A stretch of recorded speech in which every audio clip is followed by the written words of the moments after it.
Hi everyone, states of matter start किए थे हम लोग। 2 लेक्चर देख चुके हैं।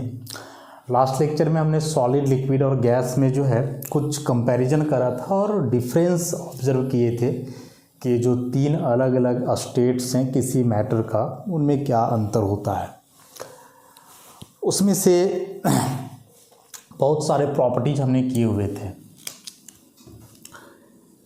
एक बताए थे कि उसमें से जो सॉलिड है या बेसिकली पूरा सॉलिड स्टेट केमिस्ट्री और सॉलिड स्टेट फिजिक्स है, अलग अलग चर्चा किए थे इस बारे में थोड़ा सा। अब जब चैप्टर पढ़ोगे वहाँ आप जानोगे कि ये जो सॉलिड्स होते हैं ये बेसिकली 2 क्लास के हैं, क्रिस्टलाइन सॉलिड्स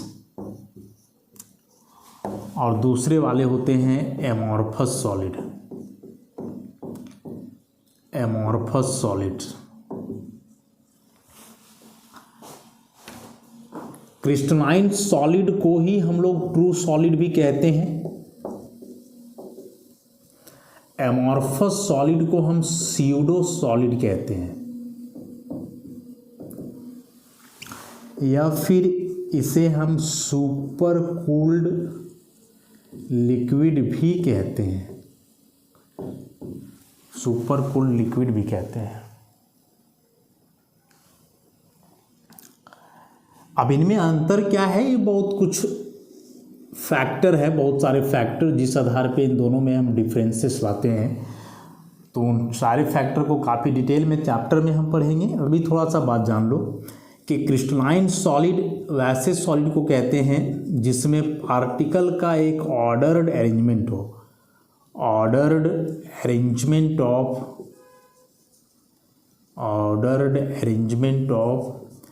पार्टिकल्स, और इसमें irregular arrangement of particles, irregular arrangement of particles. मतलब कि यदि कोई क्रिस्टलाइन सॉलिड है तो उस क्रिस्टलाइन सॉलिड में जो उसके लिए पार्टिकल्स होंगे, चाहे वे एटम हो, मॉलिक्यूल हो या आयन हो, वे पार्टिकल्स एक क्रमबद्ध तरीके से सजे हुए रहेंगे। इस तरह से इनमें जो पार्टिकल्स होता है उनके अरेंजमेंट का कोई क्रम नहीं होता है, कोई ऑर्डर नहीं होता है, जैसे तैसे होता है। देखो इस तरह से कुछ भी हो सकता है। पार्टिकल्स यहाँ भी सटे हुए हैं, पार्टिकल्स यहाँ भी एक दूसरे से सटे हुए हैं। रिजिड ये भी होगा और रिजिड यह भी होगा, लेकिन अंतर हुआ कि इसमें पार्टिकल्स का एक ऑर्डर्ड अरेंजमेंट आ गया, इसमें पार्टिकल्स का ऑर्डर्ड अरेंजमेंट नहीं है। तो मैं ऐसे समझ लो ना कि जैसे 20 लोग हैं, उन्हें लाइन में हम खड़ा कर रहे हैं। अब यदि सच में वे 20 लोग एकदम एक लाइन में ही खड़े हैं तो वह कहलाएगा क्रिस्टलाइन, और यदि वही 20 लोग इधर उधर जैसे तैसे है तो हो गया एमॉर्फस। जैसे हम स्कूल में जब प्रेयर करते हैं क्लास के पहले, तो उस समय सारे स्टूडेंट्स एक लाइन में खड़े होते हैं। 100, 200, 400 स्टूडेंट्स का भीड़ है, लेकिन सारे स्टूडेंट्स एक तरीके से होते हैं, खड़े होते हैं, एक ऑर्डर में होते हैं, क्रम में होते हैं, तो उसे हम क्रिस्टलाइन कहेंगे।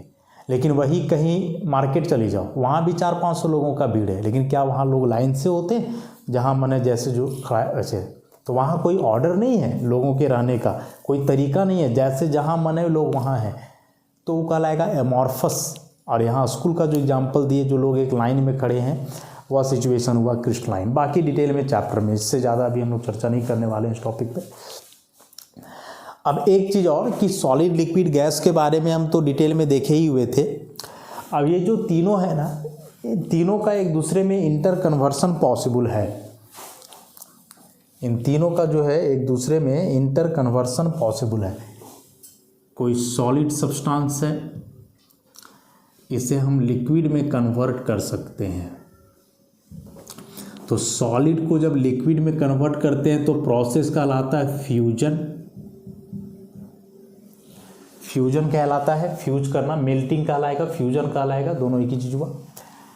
लिक्विड वापस सॉलिड में आ सकता है, तो इस प्रोसेस को हम क्या कहते हैं? फ्रीजिंग। इस प्रोसेस को हम क्या कहते हैं? फ्रीजिंग, लिक्विड का सॉलिड में बदलना। उसी प्रकार से कोई लिक्विड है, इसे हम गैस में बदल सकते हैं। प्रोसेस क्या कहलाता है? इवापोरेशन या वेपोराइजेशन। गैस वापस लिक्विड में कन्वर्ट हो सकता है, तो इस प्रोसेस को हम क्या कहते हैं भाई? इस प्रोसेस को हम क्या कहते हैं? कंडेंसेशन कहते हैं। कंडेंसेशन कहते हैं। तो by certain processes the physical state of a substance can be interconverted, एक दूसरे में बदला जा सकता है। उसी प्रकार से सॉलिड को डायरेक्ट हम गैस में बदल सकते हैं। सॉलिड को जो है डायरेक्ट गैस में बदल सकते हैं, इसे हम सब्लिमेशन कहते हैं। गैस को फिर वापस सॉलिड में ला सकते हैं, जिसे हम डिपोजिशन कहते हैं। क्या कहते हैं? डिपोजिशन। ये वाला बात नहीं पता होगा, इतना तो पहले से पता होगा तुम्हें कि सॉलिड लिक्विड में गया फ्यूजन, लिक्विड वापस सॉलिड में आया फ्रीजिंग, लिक्विड गैस में बदला वेपोराइजेशन, गैस लिक्विड में बदला कंडेंसेशन, सॉलिड गैस में बदला सब्लिमेशन। लेकिन गैस जब सॉलिड में बदलता है डायरेक्ट, तो उस प्रोसेस को हम क्या कहते हैं? डिपोजिशन के नाम से जानते हैं, उसे हम डिपोजिशन कहते हैं। ठीक है, इतना क्लियर है? ऑब्जेक्टिव के लिए काफ़ी इंपॉर्टेंट हो गया ये सारी चीज़, काफ़ी इंपॉर्टेंट, कि द प्रोसेस इन विच या solid is directly converted into gaseous state is called. कोई भी ऑप्शन दे देगा, the process in which gas is directly converted into solid is called, ऐसे करके। तो याद रखोगे भाई, काफ़ी इंपॉर्टेंट है, ध्यान रखना उन चीज़ों को। अब इसमें से हम कहें कि गैसियस स्टेट के बारे में हमें काफ़ी डिटेल में जानना है। इवन चैप्टर ही इसमें यही है, दो, गैसियस स्टेट और लिक्विड स्टेट, जो हमें पढ़ना है अभी।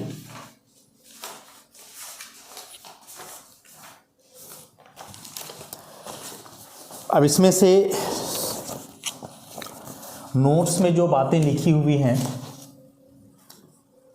गैस से रिलेटेड, हालांकि इसके बारे में हम पहले से जान चुके हैं, एक बार नोट्स का चीज़ हम समझाते हैं।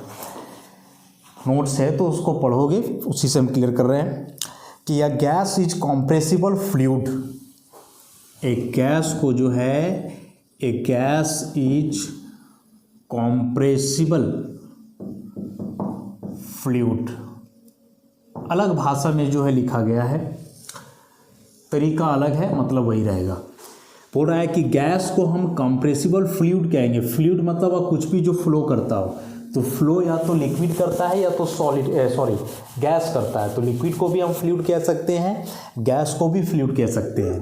तो बोल रहा है कि गैस उस प्रकार का फ्लूइड है जो कॉम्प्रेसिबल नेचर का है, हाईली कॉम्प्रेसिबल, जिसको बहुत ज़्यादा कॉम्प्रेस किया जा सकता है, दबाया जा सकता है। लिक्विड भी फ्लूइड है, लेकिन उसे उतना ज़्यादा कॉम्प्रेस नहीं किया जा सकता है जितना कि गैस को। इसलिए लिखा हुआ है कि गैस जो है एक कॉम्प्रेसिबल फ्लूइड होता है। It has neither definite shape nor definite volume. इसका चर्चा कर चुके हैं हम कि गैस का ना तो शेप फिक्स है, ना ही उसका वॉल्यूम फिक्स है। मैंने आकृति भी उसका चेंज करता है, जिस कंटेनर में रखोगे वैसा दिखेगा, और जगह घेरना भी उसका फिक्स नहीं है, आयतन फिक्स नहीं है। वो जिस बर्तन में रखोगे पूरा भर जाएगा, चाहे उसका जो भी रहे। नेक्स्ट है, gas conform to the shape of its container and also expand to fill the container. वही बात जो भी समझाए कि गैस जो है कंटेनर का शेप ले लेता है जिसमें रखोगे, और ये पूरे कंटेनर को जो है भर देता है, चाहे तुम उसमें थोड़ा सा ही गैस क्यों ना रखो। In a gas, the molecules have enough kinetic energy so that the effect of intermolecular forces is small and the distance between neighboring molecules is much greater than the molecular size। बोल रहा है कि गैसों में क्या होता है कि उसके मॉलिक्यूल के पास, या एक गैसियस सिस्टम हुआ जिसमें इसके मॉलिक्यूल्स हुए, तो बोल रहा है कि इस मॉलिक्यूल का जो काइनेटिक एनर्जी होता है बहुत ज़्यादा होता है, वेरी हाई काइनेटिक एनर्जी। और काइनेटिक एनर्जी ज़्यादा होने की वजह से क्या होता है कि इनके बीच का जो इंटरमॉलिक्यूलर फोर्स है, ये दो मॉलिक्यूल के बीच का जो अट्रैक्शन है वह बहुत कम होता है, बहुत कम होता है। वेरी लेस या वीकर कह सकते हो, very weaker intermolecular forces, intermolecular forces. ऐसा करने से बोल रहा है कि जो नेबरिंग मॉलिक्यूल्स है, अगल बगल के मॉलिक्यूल्स, इन मॉलिक्यूल्स के बीच बहुत ज़्यादा डिस्टेंस होता है, लार्ज डिस्टेंस। तो तीन बात यहाँ हम कहें कि एक गैसियस सिस्टम में उसके मॉलिक्यूल का काइनेटिक एनर्जी बहुत ज़्यादा है। काइनेटिक एनर्जी बहुत ज़्यादा होने के वजह से इंटरमॉलिक्यूलर फोर्स बहुत कमज़ोर है और इसके वजह से वे मॉलिक्यूल्स एक दूसरे से काफ़ी दूर हैं, मतलब इंटरमॉलिक्यूलर स्पेस जो है वह बहुत ज़्यादा है, लार्ज डिस्टेंस पे। नेक्स्ट पॉइंट है कि at temperature below its critical temperature या gas is also called vapour and can be liquefied by compression alone without cooling। अब देखो इसमें से एक टर्म आ रहा है क्रिटिकल टेम्परेचर का, जो इसी चैप्टर में हमें पढ़ना है। क्रिटिकल टेम्परेचर इस चैप्टर में पढ़ना है हमें, शॉर्ट में TC लिखा जाता है, क्रिटिकल टेम्परेचर। क्या कह रहा है कि at temperature below its critical temperature, जैसे मान लें कि कोई गैस का क्रिटिकल टेम्परेचर है 30 डिग्री सेल्सियस मान लें, तो बोल रहा है कि 30 डिग्री सेल्सियस से कम कोई भी टेम्परेचर हो, 20 हो, 0 हो, -10 हो, कुछ भी, क्रिटिकल टेम्परेचर से बिलो कोई भी टेम्परेचर हो, उस टेम्परेचर पे एक गैस को हम वेपर भी कहेंगे। वेपर वही वाला वेपर जो जानते हैं, VAPOR चाहे POUR दोनों की बात हुआ। तो क्रिटिकल टेम्परेचर क्या है, इसका चर्चा हम आगे करने वाले हैं, लेकिन फिलहाल हम बोले कि मान लें कोई गैस है, उसका क्रिटिकल टेम्परेचर 30 डिग्री सेल्सियस है, तो इस टेम्परेचर के नीचे का कोई भी टेम्परेचर होगा तो उस टेम्परेचर पर एक गैस को हम वेपर भी कहेंगे और इस टेम्परेचर पे उस गैस को लिक्विड में बदला जा सकता है केवल कॉम्प्रेस करके, विदाउट कूलिंग। मैंने कॉम्प्रेशन, उसको दबा करके कॉम्प्रेस करके, कैसे कॉम्प्रेस, तो मशीन वगैरह से, पिस्टन वगैरह का इस्तेमाल करके, जो भी कॉम्प्रेशन के टेक्निक है उससे, कि कोई गैस को हम लिक्विड में आसानी से बदल सकते हैं कॉम्प्रेस करके, बशर्ते टेम्परेचर क्रिटिकल टेम्परेचर के नीचे हो, क्रिटिकल टेम्परेचर से कम हो। नेक्स्ट पॉइंट है कि a vapour can exist in equilibrium with या लिक्विड और सॉलिड, कि एक वेपर जो है वह इक्विलिब्रियम में हो सकता है अपने लिक्विड के साथ, at which the gas pressure equals to the vapour pressure of the liquid. देखो ऐसे सिंपल सी बात है, यहाँ से समझ लो ना कि अभी वेपर वाला सिचुएशन हम बताए कि क्या है वेपर, तो एक गैस जब अपने क्रिटिकल टेम्परेचर से कम टेम्परेचर पे एग्जिस्ट करेगा तो उस फॉर्म में हम उसे वेपर कहेंगे। तो बोल रहा है कि यह वेपर जो है अपने लिक्विड के साथ इक्विलिब्रियम में होगा या सॉलिड के साथ। सॉलिड भी गैस में बदल सकता है, लिक्विड भी बदल सकता है, एक दूसरे से इक्विलिब्रियम में होगा। और क्या कह रहा है इसके बाद कि can exist in equilibrium with a liquid at which the gas pressure equals to the vapour pressure of liquid. तो इस केस में कह रहा है कि यहाँ जो लिक्विड के लिए वेपर प्रेशर होगा और ये गैस के लिए जो प्रेशर होगा, दोनों आपस में इक्वल होंगे।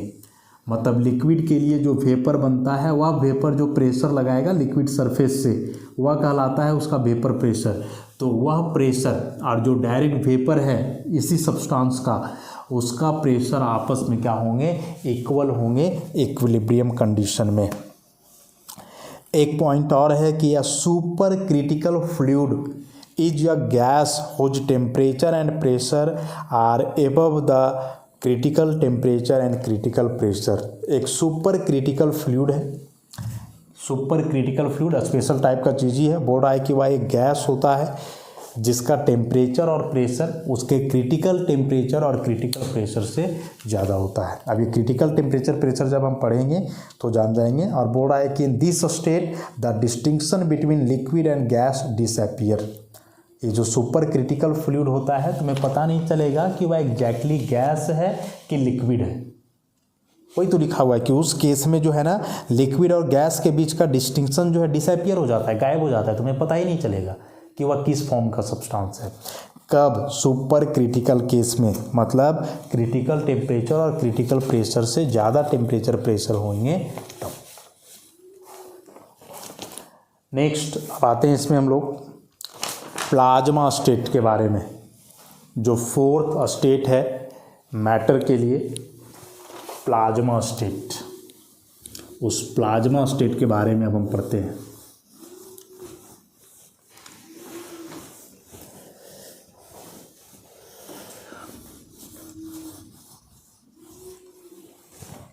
देखो ध्यान से ज़रा समझना। जैसे मान लो कोई सॉलिड लिया हमने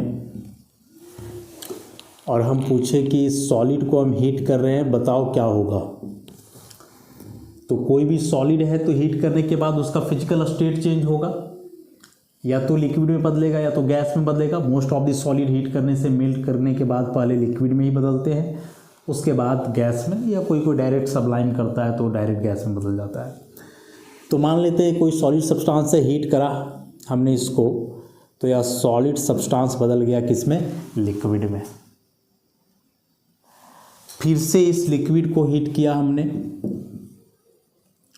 तो यह लिक्विड बदल गया किसमें? गैस में। और इन तीनों के बारे में हम डिटेल में पढ़े हुए हैं, सॉलिड, लिक्विड और गैस के बारे में काफ़ी चर्चाएं हुई हैं इन पे पीछे का लेक्चर में। अब यदि हम पूछें कि बताओ इस गैस को भी हम हीट करेंगे तो क्या होगा, इसका जवाब है क्या? बताओ। बड़ा इंपॉर्टेंट सा चीज़ है, अभी तक तो नहीं ही जान रहे हम लोग। इतना जान रहे केवल कि सॉलिड को हीट करने पे लिक्विड में बदलेगा, लिक्विड को हीट करने पे गैस में बदलेगा। अब यदि गैस को हीट करोगे तो क्या चीज़ में बदलेगा, बताओ। एग्जाम्पल से लेकर के चलते हैं। मान लें कोई भी सॉलिड सब्सटेंस ले लिया जाए, कुछ भी, कोई मेटल वगैरह ले लिया जाए, आयरन ले लेते हैं। सॉलिड है, हम जानते हैं सॉलिड फॉर्म में है। हीट करोगे आयरन लिक्विड फॉर्म में बदलेगा, हीट करोगे आयरन गैसियस फॉर्म में जाएगा। अब इसको हीट करेंगे तो क्या होगा? तो अब क्या होगा कि कोई भी सब्सटेंस जब गैसियस फॉर्म में बदल जाता है, वह सब्सटेंस कुछ भी हो सकता है। तो सब्सटेंस कुछ भी रहेगा, कंपोजिशन में उसका या तो एटम होगा, मॉलिक्यूल होगा, या तो आयन होगा, तीनों में से ही कोई होगा। कंस्टिट्यूएंट पार्टिकल्स यही तीन होते हैं। तो उसके बाद जब तुम उसे हीट करोगे ना, तो वह सब्सटेंस आयोनाइज कर जाएगा, आयोनाइज्ड फॉर्म। और आयोनाइज कैसे करेगा कि अब जब तुम हीट करोगे तो हीट करने से उस सब्सटेंस के अंदर का इलेक्ट्रॉन बाहर निकलेगा। और हम जानते हैं कि किसी भी सब्सटेंस से इलेक्ट्रॉन बाहर हो तो वह सब्सटेंस आयन के फॉर्म में कन्वर्ट हो जाता है, ऐसा। और यह जो यहाँ आयन होगा, जो कि आयोनाइज्ड फॉर्म हुआ इस न्यूट्रल सब्सटेंस का, यह हाईली एनर्जेटिक होगा। हाईली एनर्जेटिक मतलब कि वेरी हाई टेम्परेचर पे रहेगा, वेरी हाई टेम्परेचर पे रहेगा, ऐसा। तो हम क्या बोले कि सॉलिड लिक्विड में बदला, लिक्विड गैस में बदला। जब गैस को हम हीट करेंगे तो यह गैसियस सब्सटेंस अपने आयोनाइज्ड फॉर्म में जाएगा और इसके साथ इलेक्ट्रॉन होगा और यह पूरा सिस्टम हाईली एनर्जेटिक होगा। और इसी सिस्टम को हम कहेंगे प्लाज्मा स्टेट। इसी सिस्टम को हम क्या कहेंगे? प्लाज्मा स्टेट है। अब यह जो प्लाज्मा स्टेट है वो चूंकि गैसियस स्टेट के बाद का है। अब चूंकि गैस का ही फिक्स वॉल्यूम और फिक्स शेप नहीं है, तो प्लाज्मा स्टेट का भी फिक्स वॉल्यूम और फिक्स शेप नहीं होगा। नोट्स में जो बातें लिखी हुई हैं प्लाज्मा के बारे में कि लाइक या gas, plasma does not have definite shape and volume. बोल रहा है कि गैसों की तरह ही प्लाज्मा स्टेट का भी ना तो डेफिनिट शेप होता है ना तो डेफिनिट वॉल्यूम होता है। वजह कि वह गैस के ही बात का चीज़ है, जो अभी समझाया यहाँ से हम। Unlike gases, plasma are electrically conductive, produce magnetic fields and electric fields. Most of the gases हम जानते हैं वे इलेक्ट्रिसिटी के कंडक्टर नहीं होते हैं। हवा में लगभग गैसें मौजूद हैं ऑक्सीजन है, नाइट्रोजन है, कार्बन डाइऑक्साइड है, आर्गन वगैरह है, सल्फर डाइऑक्साइड है, नाइट्रोजन के ऑक्साइड्स हैं, मोस्ट ऑफ दी गैसेस जो कि हवा में मौजूद हैं। और हम जानते हैं कि हवा से करंट पास नहीं करता है। एयर जो है इलेक्ट्रिसिटी का कंडक्टर नहीं है। होता तो क्या होता, ज़रा सोच के देखो। जो देखते हो ट्रांसफार्मर तक या ट्रांसफार्मर से जो वायर जाता है बेसिकली एल्युमिनियम का वायर होता है, तो वह वायर कवर किया हुआ तो नहीं रहता है। पोल पे जो वायर जाता है देखते होगे कहीं आसपास में, तो वह वायर कवर किया हुआ तो नहीं रहता है। अब है कि कोई लोकल एरियाज में वैसा है तो कवर किया हुआ वायर आने लगा है, लेकिन मेन ट्रांसफार्मर से जो वायर आया या वहाँ तक जो वायर गया है वो देखोगे वैसे ही रहता है, कवर किया हुआ नहीं रहता है। एल्युमिनियम का वायर लगा हुआ है और उससे करंट जा रहा है। अब वह वायर जो है वो हवा के संपर्क में है, वही हवा के संपर्क में हम भी हैं। अब सोचो कि यदि हवा से करंट फ्लो करता तो वह वायर जो तार लगा हुआ है पोल में, उसका करंट हवा के माध्यम से होते हुए हम लोगों तक तो पहुंच जाता और जहां भी हम रहते हमें इलेक्ट्रिकल शॉक लग जाता, करंट लग जाता। लेकिन ऐसा नहीं होता है। इसका मतलब कि वह करंट हवा के माध्यम से फ्लो नहीं करता है। तो गैसेस जो होते हैं वे इलेक्ट्रिसिटी के कंडक्टर नहीं होते हैं। लेकिन बोल रहा है कि जो प्लाज्मा है वह इलेक्ट्रिसिटी का कंडक्टर है। इलेक्ट्रिकल कंडक्टर होता है प्लाज्मा। क्यों होता है? गैस इलेक्ट्रिसिटी का कंडक्टर क्यों नहीं है, प्लाज्मा क्यों है? तो इसके बारे में पीछे डील किया गया है, पीछे पढ़े इसके बारे में हम। इसको हम केमिकल बॉन्डिंग में भी पढ़े हैं, जब मेटेलिक बॉन्ड वगैरह पढ़ रहे थे उस समय डिटेल में। इसे हम स्ट्रक्चर ऑफ एटम में भी पढ़े हैं और वहाँ एक ही बात कहा गया था कि कोई भी सब्सटेंस इलेक्ट्रिसिटी का कंडक्टर तब होगा जब उस सब्सटेंस के अंदर या तो फ्री इलेक्ट्रॉन हो या तो फ्री आयन हो। फ्री इलेक्ट्रॉन और आयन ही होते हैं जो चार्ज कैरियर का काम करते हैं और उन्हीं के वजह से जो है सब्सटेंस से करंट फ्लो करता है, करंट पास करता है। अब हम जान रहे हैं कि यदि वह कोई गैसियस सब्सटेंस है, इसके अंदर ना तो फ्री आयन्स होंगे ना तो फ्री इलेक्ट्रॉन्स होंगे। लेकिन यही गैस जब बदल जाता है प्लाज्मा स्टेट में तो हम बोले कि यह आयोनाइज कर जाएगा, तो अब इसके अंदर आयन्स भी आ जाएंगे और ये फ्री इलेक्ट्रॉन्स भी आ जाएंगे। और यही फ्री इलेक्ट्रॉन के वजह से जो है प्लाज्मा स्टेट इलेक्ट्रिसिटी का कंडक्टर होता है। याद करो ना, मेटेलिक बॉन्ड में तो यही पढ़े थे हम कि उसमें मेटल के सारे एटम्स कलेक्टिवली एक साथ अपना इलेक्ट्रॉन लूज करके इलेक्ट्रॉन सी बनाते हैं, जिसमें मोबाइल इलेक्ट्रॉन्स होते हैं और उसी में कैटायन डूबे होते हैं। मेटल कोर जिसे हम कर्नल कहते हैं, मेटेलिक बॉन्ड वाला बात याद करो। सेम सिचुएशन यहाँ होता है, बस वहाँ है कि कोई हाई टेम्परेचर वगैरह नहीं होता है और यहाँ है कि बहुत हाई टेम्परेचर रहा तब जाकर के यह सिचुएशन एराइज होता है प्लाज्मा स्टेट का। तो वही आगे लिखा हुआ है कि a gas is usually converted to a plasma either from a huge potential difference और by exposing it to extremely high temperature. कि जनरली एक गैस को ही प्लाज्मा स्टेट में बदला जाता है और वो कैसे किया जाता है कि इस गैस को हाई पोटेंशियल डिफरेंस अप्लाई करो, मैंने बहुत ज़्यादा करेंट दो इसमें, तो वही बात होगा, आयोनाइज करेगा वो। जब पढ़ रहे थे हम लोग हाइड्रोजन स्पेक्ट्रम एटॉमिक स्ट्रक्चर में, उस टॉपिक को याद करो कैसे हाइड्रोजन स्पेक्ट्रम बनता था कि एक ट्यूब में हाइड्रोजन गैस भरते थे, उससे हाई पोटेंशियल डिफरेंस पास करवाते थे तो वह मॉलिक्यूल हाइड्रोजन पहले एटम में टूटता था, फिर एटम आयोनाइज करके आयन में बदलता था। कैथोड रे वगैरह का फॉर्मेशन भी तो ऐसे ही होता था, एनोड रे कैथोड रे। तो सेम चीज़ यहाँ आएगा कि एक गैस को हम प्लाज्मा स्टेट में बदलेंगे तो उसके लिए बोल रहा है कि इस गैस को हाई पोटेंशियल डिफरेंस दो या फिर बहुत हाई टेम्परेचर प्रोवाइड करो, जैसे भी करवाना है। तो उस केस में वो आयोनाइज करके इलेक्ट्रॉन निकलेगा और पूरा system ionised form along with electron, उसी पूरे को हम कहेंगे प्लाज्मा स्टेट। लिखा हुआ है कि heating matter to high temperatures causes electrons to leave the atom. कि किसी भी मैटर को हाई टेम्परेचर पे हीट करोगे तो ये जो स्टेट बदलेगा, जब वो गैसियस स्टेट में बदलेगा फाइनली, तो यहाँ जाने के बाद क्या होगा कि इस गैसियस सब्सटेंस में जो एटम्स हैं उस एटम का इलेक्ट्रॉन वहाँ से बाहर निकलेगा, जैसे यहाँ समझाए, और वह आयन के रूप में बदलेगा, resulting in the presence of free electron. तो यह फ्री इलेक्ट्रॉन और आयन आ जाएगा और इसी को हम कहेंगे partially ionized plasma. Next point है कि इन या plasma electrons are ripped away from their nuclei forming an electron sea just like as in metal crystal, कि जब ये इलेक्ट्रॉन एटम से निकल जाते हैं तो ऐसे कई इलेक्ट्रॉन्स मिल करके एक इलेक्ट्रॉन सी का फॉर्मेशन करते हैं जैसे मेटल क्रिस्टल में होता है, और उस इलेक्ट्रॉन सी में बहुत सारे फ्री इलेक्ट्रॉन्स होने की वजह से ही जो है उससे करंट पास करता है और इलेक्ट्रिसिटी का कंडक्टर होता है।